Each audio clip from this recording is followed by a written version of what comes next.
I think it's time we as a people forget about Rotten Tomatoes.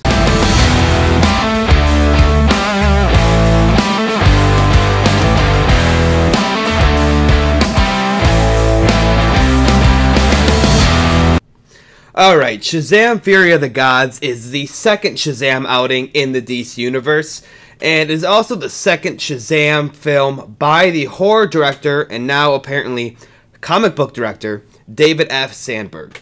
It follows Billy Baxton and his family 2 years after the events of the first film, and we see where they are now in life. It then gets into the main plot of the story, where they have to learn how to battle against real gods from another realm, and those gods are here due to the events at the end of Shazam 1.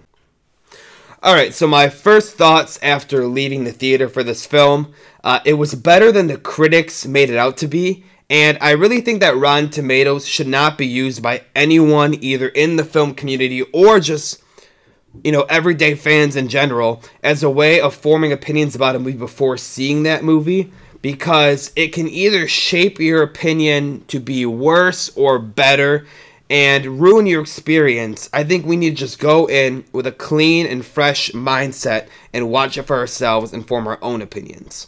So going off that, David F. Sandberg has expressed recently in social media that he wants to go back to making horror films. That's where he started with like Annabelle Creation and Lights Out.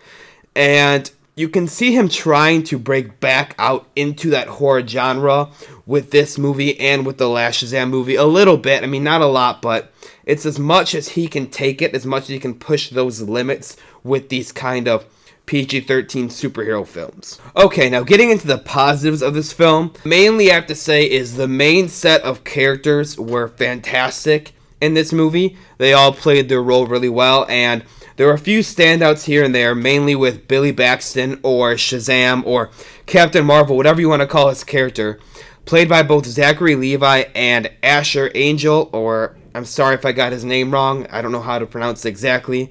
But they both played their role really well, either as adult Captain Marvel or as the kid Billy Baxton.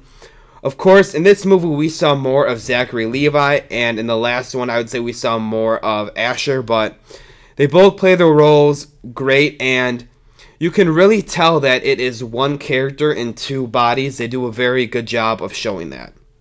But mostly for the standouts, which my favorite character in the movie was Freddie Freeman, the kid character played by Jack Dylan Grazer. All of the scenes that he was in were great to me, and the parts where I connected most with this movie and that I had the most laughs during the theater experience were the scenes that he was in and that revolved around him.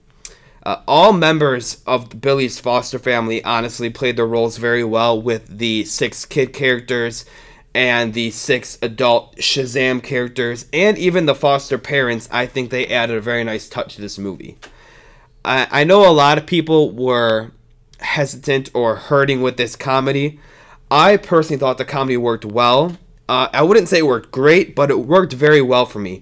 There were some movies, especially comic book movies this year, where the comedy felt immature and almost made me cringe when I was watching it. And I never felt that way with this movie. I actually laughed at a good amount of jokes, and even the jokes that didn't hit, that I didn't laugh at, I didn't find them cringy at all. I just found them not to be particularly funny for my liking. Getting into my negatives of this film, and my number one problem, which seems to be my problem with most DC movies as of lately, is the villain problem. So, DC always tries to go for these big, otherworldly villains, and I don't think they are really fleshed out enough in the story for me to care about them. We saw this problem most recently with the villain who showed up in the last 10 minutes of Black Adam.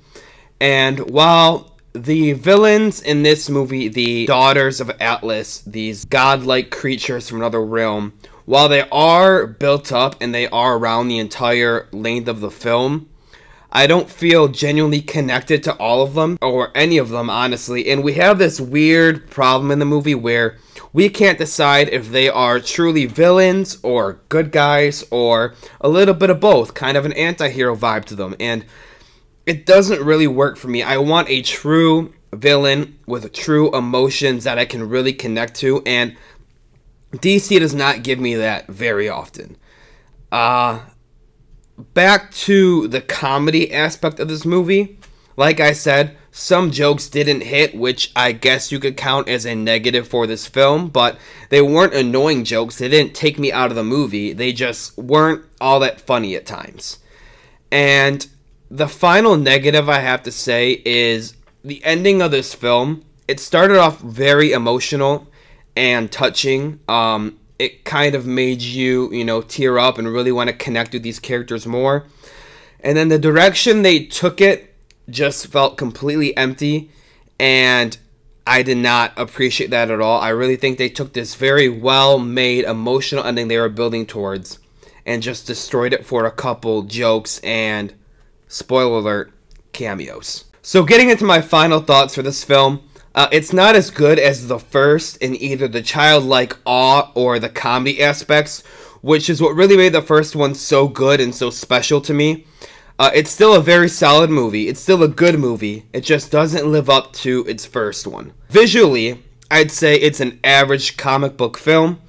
It has all the CGI glory that you get in modern comic book movies, but it doesn't really do anything special with it to awe me while I'm watching. The acting, I'd say, is also average across the board. We do get some really good performances in the character of Billy Baxton and in the character of Freddie Freeman, brought to us by some good actors with Zachary Levi and Jack Dylan Grazer.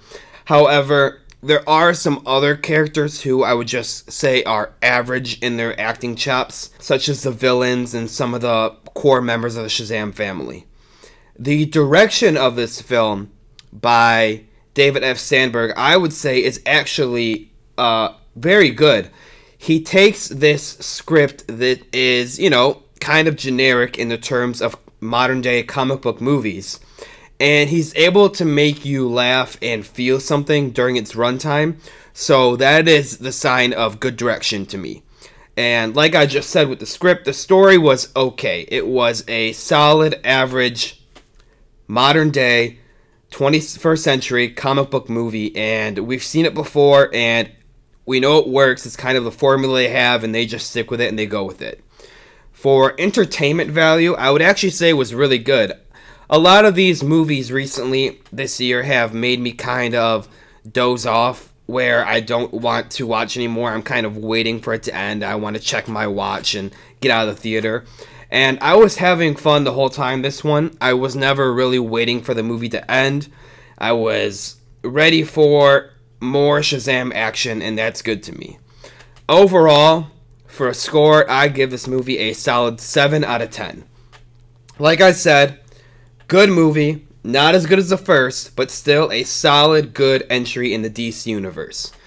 And as far as seeing it in theaters, streaming it, or how I feel about this film, I would recommend that all of you stream it. I don't think it's one you need to pay for to see in the theater. I think you can watch it from the comfort of your home in a few months and have just the same experience that I had in the theater. Overall, for a score, I give this movie a solid 7 out of 10. Like I said, good movie. Not as good as the first, but still a solid, good entry in the DC universe. And as far as seeing it in theaters, streaming it, or how I feel about this film, I would recommend that all of you stream it. I don't think it's one you need to pay for to see in the theater. I think you can watch it from the comfort of your home in a few months and have just the same experience that I had in the theater. Again, I'd like to thank you all for watching my video, and I hope you enjoyed it. Everything in this video was my opinion, and I know we're going to have different opinions, and that's okay. But make sure to leave your review or your opinions on this film in the comment section below, and I will be sure to get back to you, and I would love to talk to you about it.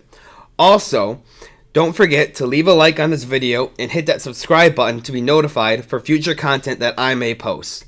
I want to get more into movie talk and movie reviews and ratings, but I also like to expand into more things such as music and whatever else I can think of. So, please, if you can, subscribe and support my channel for any of that content you may like in the future. Thank you so much, and I hope you have a great day.